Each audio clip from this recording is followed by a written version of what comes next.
মিথ্যাবাদী ফ্রড, তুই আমার সাথে মিথ্যা কথা বলছিস। তুই কি বলছিলি তোর গাড়ি আছে বাড়ি আছে, তুই তো ফকিন্নি মেকানিক, তোর কাছে কিছুই নেই। বামুন হয়ে চাঁদে হাত দেওয়ার শখ জাগছে। ফকিন্নির বাচ্চা, তোর মতো গরিব জাতের মেয়েদেরকে না খুঁজে নে, আমার সাথে লেভেল মিলাতে আসিস না। পিছনে দেখছিস আমার ফ্রেন্ড ডাক্তার, আমার সব ফ্রেন্ড ডাক্তার ইঞ্জিনিয়ার, আর তুই তুই তো একটা মেকানিক। তোর মতো মানুষের সাথে আমি রিলেশন করে আমার ইজ্জত কি মাটিতে মিশাবো? তুই তো একটা চিটার। তোর সাথে দেখা করার জন্য আমি এত কষ্ট করে এত দূর থেকে আসলাম। তুই কি ভাবছিস ফকিন্নির বাচ্চা আমার মতো বড়লোক মেয়েকে পটিয়ে রাতারাতি বড়লোক হওয়ার ধান্দা? আমি এটা কখনোই হতে দিব না। একটা কথা মনে রাখিস, তোর মতো ফকিন্নির বাচ্চার সাথে না আমার যায় না। আর আজকের পর থেকে আমি তোর মুখ দেখতে চাই না। আমাকে আর ফোন দিবি না। থাম, আমার সাথে আয় আগে, চল।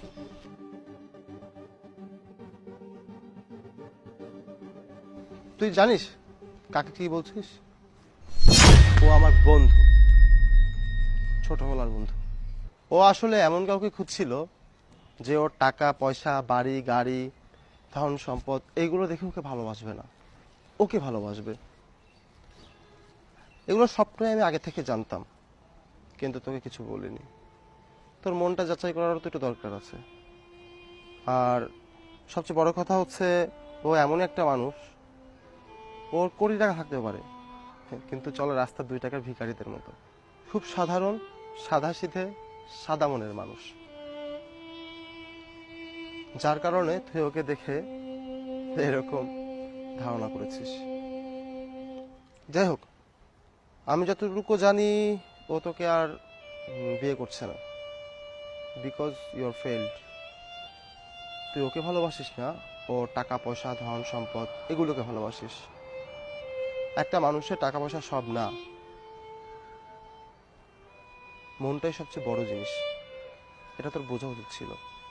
তুই আমার বন্ধু হলেও আমার এটা ভাবতেই কষ্ট হচ্ছে যে তুই আমার বন্ধু হলেও তোর মন মানসিকতা যে এত নীচ। থাক, ওকে কিছু বলিস না, পুরোপুরি দোষটা ওর না। আসলে এখনকার মেয়েরাই এমন। আসলে কাউকে ভালোবাসতে হলে তার টাকা পয়সা গাড়ি বাড়ি দেখে ভালোবাসবেন না, মানুষের মনটা দেখে ভালোবাসুন। আর কিছু বলার নেই, যা বলার আমার বন্ধুই বলে দিয়েছে। থ্যাংক ইউ, ভালো থাকবেন।